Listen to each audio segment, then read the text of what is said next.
Kwa makosa ambayo ameyafanya Jonathan Soa, yes, ni vigumu kuprove kwamba anaweza karejea leo wala kesho kwenye kikosi cha Simba, lakini tayari mpaka hivi sasa uongozi wa Simba wameshamwandikia barua Jonathan Soa. Kwa taarifa za ndani zinaeleza hivyo, ni kwamba Jonathan Soa kuna tuhuma anapaswa kuzijibu kwa uongozi wa Simba. Miongoni mwa tuhuma ambazo anapaswa kujibu ni kucheza madhambi ambayo hayana kichwa wala miguu, madhambi ambayo yanakwenda kukosti timu pasipokuwa na sababu. Miongoni mwa mashtaka ambayo anapaswa kujibu, lakini miongoni mwa mashtaka mengine anapaswa kujibu kutumia jezi sio rasmi kwenye safari za Simba.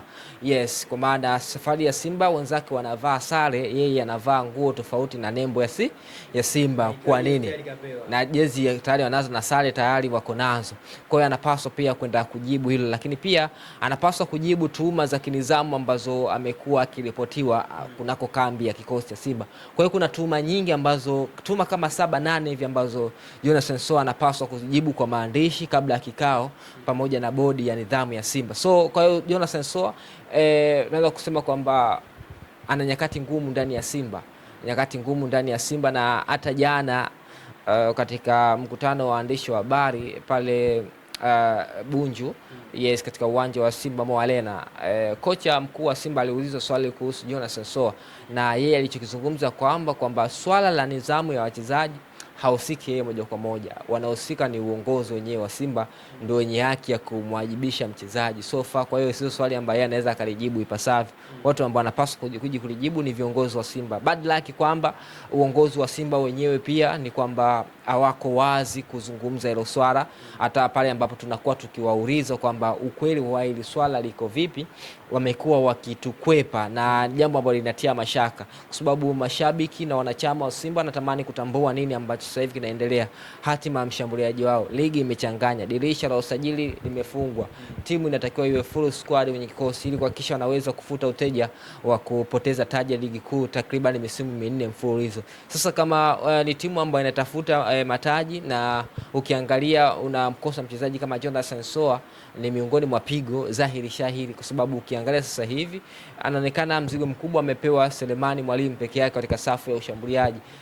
Lakini kwa Jonathan Soa, kwa exposure experience ambayo yuko nayo, huenda pia kuna kitu kikubwa ambacho angekiongeza katika safu ya ushambuliaji. Kwa hiyo kwa Jonathan Soa, kesi yake bado mbichi ndani ya kikosi cha Simba, na haionekani kwamba inaweza ikaisha leo wala kesho, kwa sababu inaonekana makosa mengine viongozi wenyewe wa Simba wanashindwa kuweka wazi, lakini ni makosa ya aibu ambayo amefanya Jonathan Soa. Hivyo hata wenyewe uongozi pia wanajaribu kuwa na huo ubinadamu wa kuendelea kumfichia makosa. Kwa namna ambavyo unavyomfuatilia Jonathan Soa, lakini pia kule ambapo pote amepita, ametoka Mediama, amepita pia Warabuni, amepita katika kikosi cha Singida, unahisi kwamba ataendelea zaidi kubakia katika kikosi cha Simba, ama pengine ikifika mwishoni mwa msimu Simba anapaswa kufikiria jambo jingine kuachana na Soa kama unataka kuimarisha nidhamu katika kikosi chao?